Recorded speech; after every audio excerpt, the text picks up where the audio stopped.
Burger King is about to shut down more than 300 restaurants. The move comes after several large franchisees filed for bankruptcy, citing inflation and the low volume of sales. Welcome back, foodies. Today we're diving into a topic that's sending shockwaves through the fast food industry. We're talking about the struggles of one of the most famous global fast food chains, Burger King. Despite its massive popularity and extensive door count, something alarming has been happening behind the scenes. We're here to unravel the reasons why Burger King might just be fading away. In recent years, Burger King has been facing a storm of financial issues, especially in the United States. The once thriving empire has witnessed a worrying trend of closures, with July alone witnessing the highest number of shutdowns since January. It's as if the Burger King crown is slipping, while its competitors are unveiling expansion plans and celebrating profit growth. The company's financial situation is far from sizzling. It's more like a train wreck. While its competitors are attracting new customers and basking in the glow of success, Burger King finds itself caught in a challenging spot. It's struggling to entice fresh faces, lagging behind its rivals, and failing to claw itself out of the deep hole it plunged into during the pandemic. It's the question on everyone's lips in the industry: where did Burger King take a wrong turn? Fear not, dear viewers, as newly reported data sheds light on the exact reasons behind this downfall. Today, we are lifting the veil on the intricate details that have led this fast food giant to one of its worst losing streaks since its establishment back in 1954. For almost 7 decades, Burger King has been grilling those flame-kissed burgers that many of us crave. With its quirky King mascot, legendary Whopper Burger, and golden fries, it became a household name globally. Boasting over 18,000 locations worldwide, nearly 7,000 in the US, it seemed like Burger King had secured its throne. But here's the twist: it's never really worn the crown all that confidently. Let's rewind to the early 1960s. McDonald's was already reigning as the supreme king of fast food.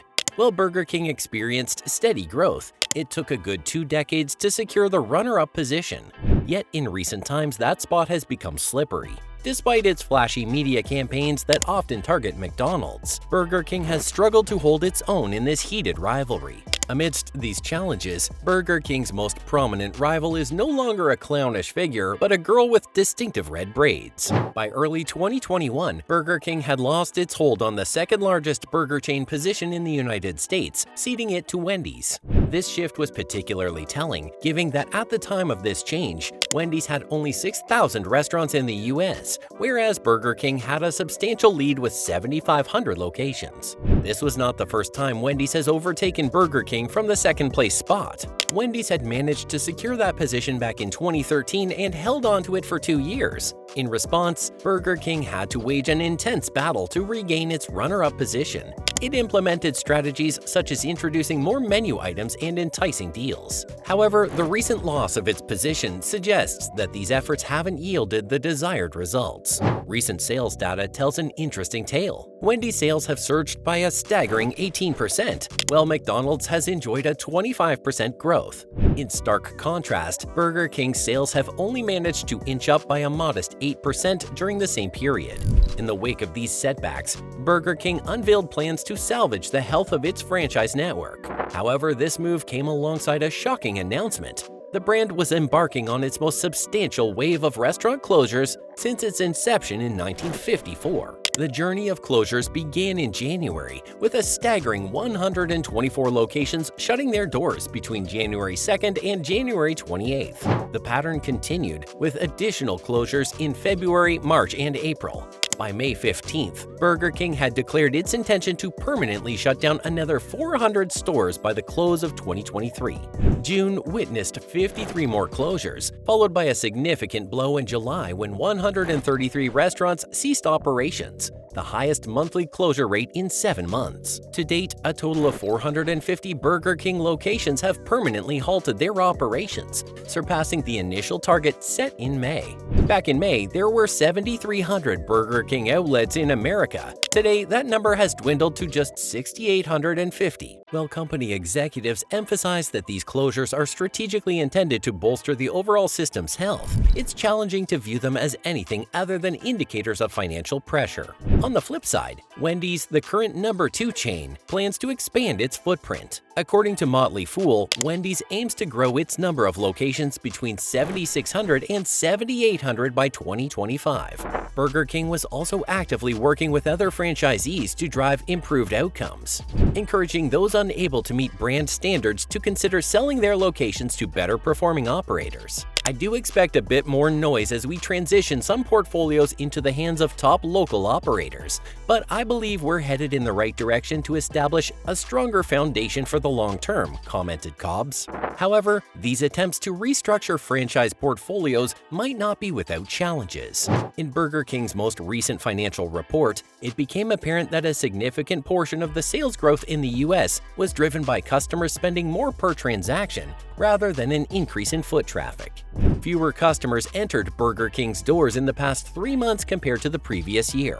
As noted by an industry expert, we are still not in positive territory, underlining the challenge of achieving growth in customer traffic, a crucial opportunity for the brand's near-term prospects. The broader trend in the industry has seen most restaurants compelled to raise prices in response to higher inflation. However, Burger King's price hikes have surpassed the norm. In a comprehensive survey conducted by MoneyGeek across 145 chains in 50 cities, the average cost for a burger, fries, and a soft drink escalated by 9% over the past year. While Five Guys, Wendy's, and Jack in the Box commanded the highest prices, Burger King exhibited the most pronounced price increase from 2022 to 2023. The cost for a meal at Burger King spiked by a whopping 21%, soaring from $6.76 to $8.18. While a few dollars might seem insignificant, it's a substantial shift that significantly impacts Burger King's customers and their perceptions of value. Adding to its price hikes, the chain took another unconventional step by discontinuing discounted prices on its signature Whoppers. It also resorted to a tactic known as shrinkflation, reducing the portion size of its chicken nuggets from 10 to 8. By imposing prices 12% higher than the industry average, Burger King underscored that it was grappling with challenges that extended beyond the broader industry issues of inflation and labor shortages. The concern ran so deep that a few months ago, the parent company Restaurant Brands International made a strategic hire that signaled just how jittery both executives and shareholders were about the company's economic outlook. Patrick Doyle, the former CEO of Domino's, was brought on board. Doyle's strategy, unveiled under the name Reclaim the Flame, involves a staggering $400 million investment. This initiative allocates $150 million to advertising and digital investments, and a substantial $250 million to what they term a royal reset. Will this ambitious undertaking be the spark that reignites Burger King's flame? Your thoughts matter to us, and we eagerly anticipate reading your comments. And don't forget to like the video and subscribe to our channel for more updates.